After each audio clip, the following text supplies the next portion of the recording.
بسم اللہ الرحمن الرحیم۔ السلام علیکم دوستو۔ عرب میں اسلام سے پہلے جہاں ہر طرف برائیاں ہی برائیاں تھیں، وہاں کچھ اچھے لوگ بھی تھے، جن میں سے ایک حاتم بھی تھا۔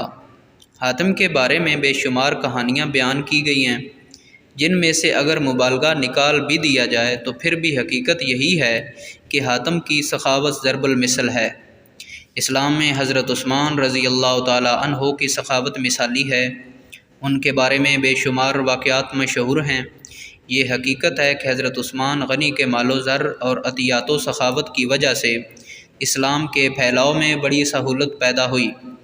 حاتم کا تعلق طے نامی ایک قبیلے سے تھا، اس کی نسبت سے اسے حاتم طائی کہا جاتا ہے۔ وہ یمن کا حکمران تھا۔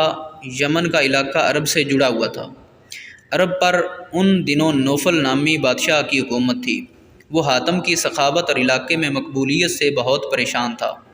اس کی سخاوت سے محض یمن کے لوگ ہی فائدہ نہیں اٹھاتے تھے، بلکہ اس تک پہنچ جانے والا ہر شخص اس کی سخاوت سے فائدہ اٹھا سکتا تھا۔ بہت سے لوگ تو محض اس کا امتحان لینے ہی اس کے پاس چلے جاتے، اور وہ ہمیشہ ہر امتحان میں کامیاب ہوا۔ ایک مرتبہ کسی کو معلوم ہوا کہ حاتم طائی کے ذاتی استعمال کا گھوڑا بہت قیمتی ہے، کیوں نہ وہ حاصل کیا جائے۔ چنانچہ ایک شخص اس کا امتحان لینے پہنچ گیا۔ حاتم اس روز شکار کرنے کے لیے نکلا ہوا تھا۔ اتفاق سے اس روز اسے شکار بھی نہیں ملا۔ جب وہ واپس پہنچا اور اسے معلوم ہوا کہ کوئی مہمان اس کا انتظار کر رہا ہے، تو اس نے اپنے ملازمین سے کھانا تیار کرنے کا حکم دیا۔ ایک ملازم نے کہا، سرکار، آج کھانے میں گوشت کا سالن نہیں بن سکے گا کیونکہ تازہ گوشت نہیں ہے۔ حاتم کی غیرت اس بات کو گوارا نہیں کر سکتی تھی کہ اس کے دسترخوان پر مہمان کے لیے گوشت کا سالن بھی نہ ہو۔ اس نے کہا، آج ہمارا محبوب گھوڑا ہی ذبح کر کے پکا لیا جائے۔ یہ فیصلہ ہوئے اسے شدید دکھ بھی ہو رہا تھا، مگر اس کے سوا کوئی چارہ بھی تو نہ تھا۔ کھانا تیار ہوا۔ حاتم نے اپنے مہمان کی تواضع میں کوئی کسر نہ چھوڑی تھی۔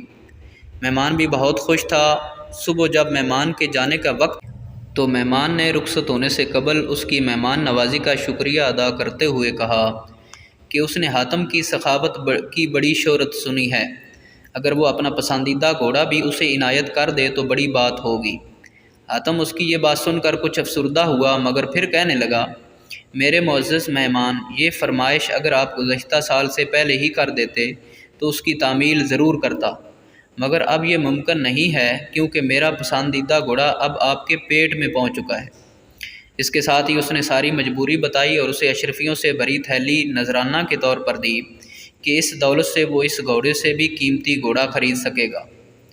مہمان حاتم کی سخاوت کا گرویدہ ہونے کے ساتھ ساتھ پشیمان بھی تھا کہ اس کی وجہ سے ایک قیمتی گھوڑا ذبح ہو گیا۔